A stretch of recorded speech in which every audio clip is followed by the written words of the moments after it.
শুরু করছি আজকের গল্প শীর্ষেন্দু মুখোপাধ্যায়ের লেখা কবচ।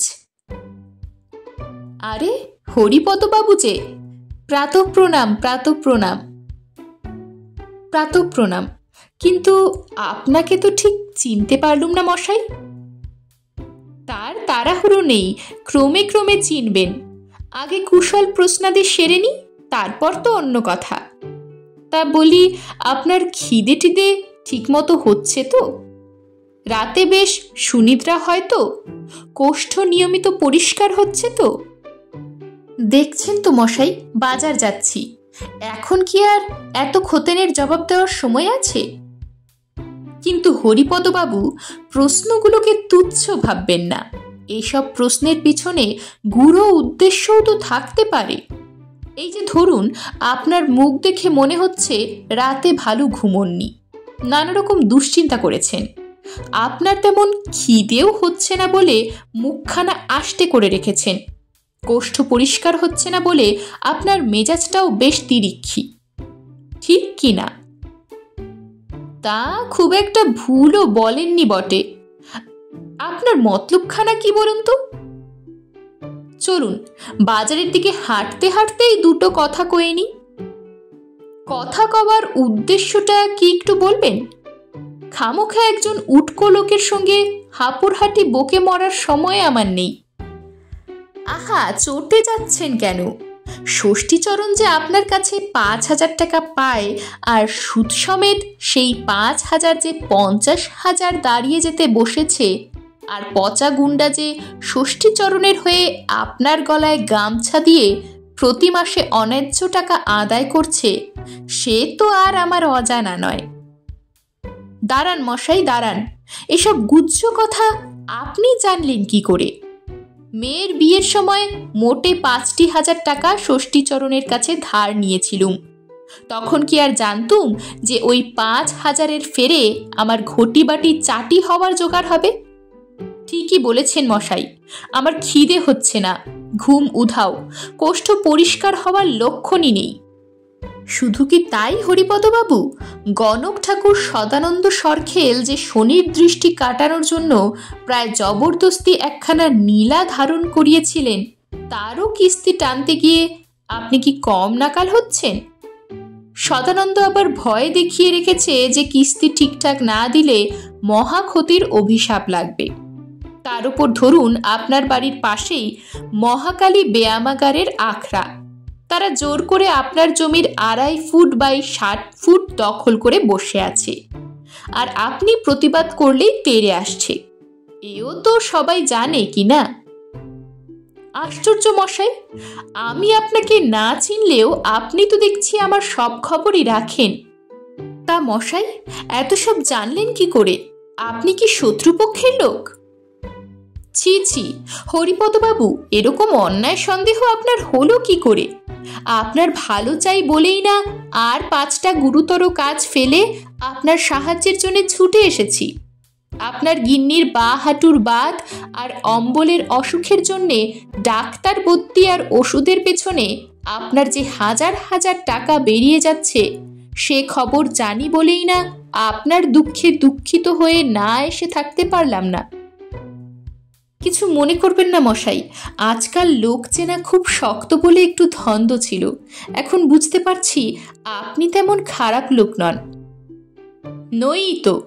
এই যে গেল সপ্তাহে আপনি অফিসের লেজারে একটা 40,000 টাকার ক্রেডিট এন্ট্রি ভুল করে ডেভিডের ঘরে বসিয়ে দিয়েছিলেন, তার জন্যে গণেশবাবু কি অপমানটাই না আপনাকে করলেন।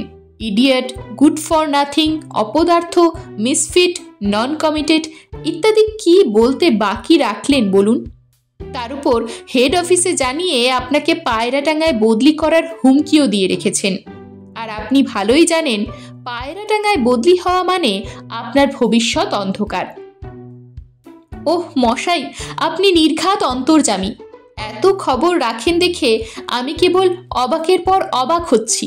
সত্যি মশাই, গণেশবাবুর মতো এমন অকৃতজ্ঞ লোক হয় না। এই তো গত ইয়ার এন্ডিংয়ে গণেশবাবুর মান বাঁচাতে পরপর 4 দিন অফিসের সময় পার করেও 2-3 ঘন্টা করে বেশি খেটে তার কাজ তুলে দিয়েছি। এই কি তার প্রতিদান? আর ভুলটাও এমন কিছু মারাত্মক নয়। সেদিন জামাই ষষ্ঠীর নেমন্তন্নে যাব বলে একটু তাড়াহুড়ো ছিল। বিকেল 6:26 ট্রেন ধরবো বলে তাড়াতাড়ি কাজ সারতে গিয়ে সামান্য একটা ভুল হয়ে গিয়েছিল। সেই কথাই তো বলছি। তারপর ধরুন এপ্রিলের 23 তারিখে সন্ধে 7:10 রথতলার মোড়ে কি কাণ্ডটা হলো। কিছু হয়েছিল নাকি? কি হয়েছিল বলুন তো? সে কি মশাই, এত বড় ঘটনাটা ভুলে মেরে দিলেন? আপনার তো এখনো ভীমরতি ধরার বয়স হয়নি, মাত্র 42 বছর 3 মাস। এর মধ্যে স্মৃতিভ্রম তো ভালো কথা নয়। অবশ্য জলাতঙ্কের ইঞ্জেকশন নিলে অনেক সময় শরীরে নানা রকম কেমিক্যাল চেঞ্জ হয়, তাতে স্মৃতিভ্রম হওয়াও বিচিত্র নয়। আমি যে জলাতঙ্কের ইঞ্জেকশন নিয়েছিলাম এ খবরও আপনি জানেন দেখছি। না, আমার আরও অবাক হবার উপায় নেই মশাই। ইতিমধ্যে অবাক হওয়ার অপটিমামে পৌঁছে গেছি। আহা, অবাক হওয়ার দরকারটাই বা কি আপনার? এপ্রিলের 23 তারিখে সন্ধে 7:10 রথতলার মোড় দিয়ে আসার সময় আপনি যে দূরে শ্যামাদাস মিত্তিরকে দেখে অত্যন্ত উত্তেজিত হয়ে শ্যামাদাস, ও হে শ্যামাদাস বলে চিৎকার করে ছুটে গিয়েছিলেন, তা কি আপনার মনে নেই? দোষটা কিন্তু শ্যামাদাসেরই, বুঝলেন মশাই। গত অক্টোবরে পাহাড়ে বেড়াতে যাবে বলে আমার কাছে দূরবীনটা ধার চেয়েছিল। দূরবীনটা আমার ঠাকুরদার, সাবেকি জিনিস, একটা স্মৃতিচিহ্নও বটে।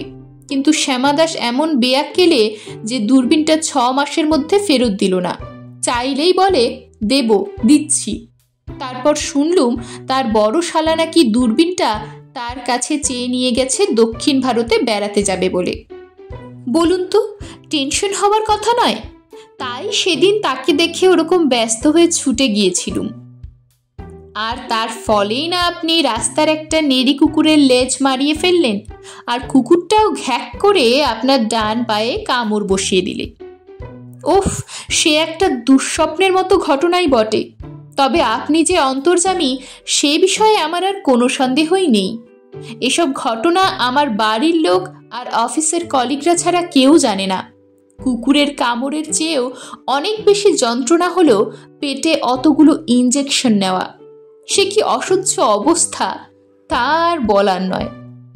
না হরিপদবাবু, আপনি নবুবাবুর কথা ভুলে যাচ্ছেন।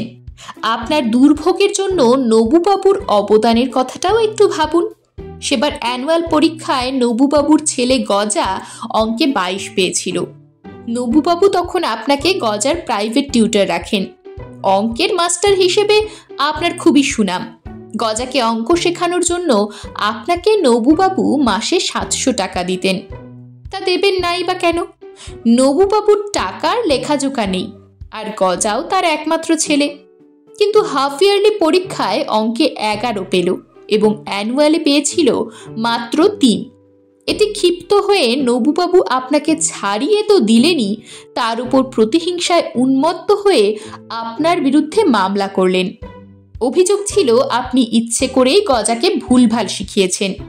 তাছাড়া তার গোয়ালে আগুন লাগানোর অভিযোগে 1 দফা, তার বুড়ি পিসির মৃত্যু হওয়ায় সেটাকে খুনের মামলা সাজিয়ে 1 দফা, তার বাড়িতে যে ডাকাতির চেষ্টা হয়েছিল সেই বাবদে তিনি 1 দফা আপনাকে অভিযুক্ত করে এফআইআর করেন।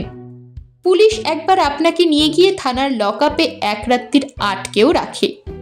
ঠিক কি না? আর বলবেন না মশাই, আমার দোষ কি বলুন? গজা বেশিরভাগ দিনই অঙ্ক কষতে বসে ঘুমিয়ে পড়তো বা পেট ব্যথা বলে আমাকে বিদায় করে দিত। নবুবাবুকে বলেও লাভ হতো না, বলতেন ছেলে মানুষ, ওরকম তো একটু করবেই, ওই ফাঁকে ফাঁকে শিখিয়ে দেবেন। কি কুক্ষণে যে গজাকে পড়াতে রাজি হয়েছিলুম কে জানে।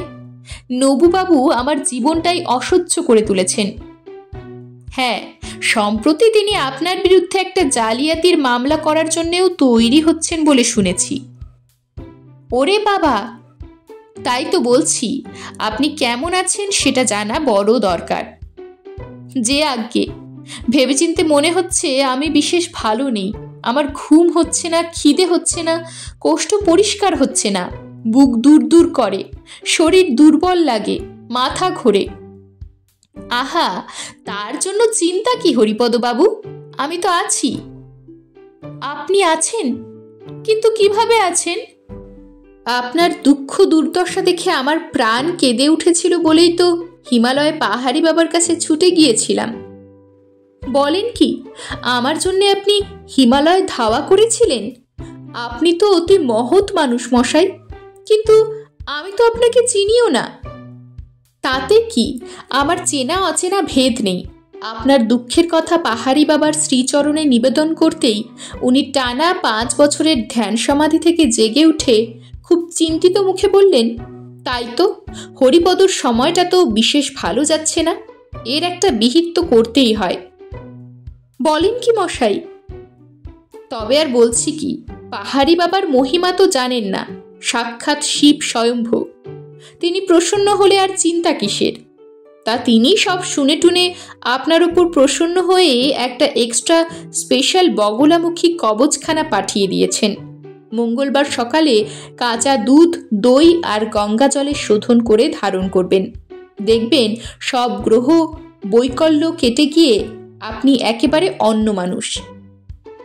আপনি তো বড় পরোপকারী মানুষ মশাই। আর লজ্জা দেবেন না, মানুষের জন্য আর কতটুকুই বা করতে পারি। যাই হোক, প্রণামী বাবদ সামান্য 5,000 টাকা ফেলে দিলেই হবে। আগে হ্যাঁ। এরকমই আরও সব গল্প পেতে চ্যানেলটিকে সাবস্ক্রাইব করে দেবেন। আর গল্পটি যদি ভালো লেগে থাকে তাহলে লাইক, শেয়ার আর কমেন্ট করে দেবেন।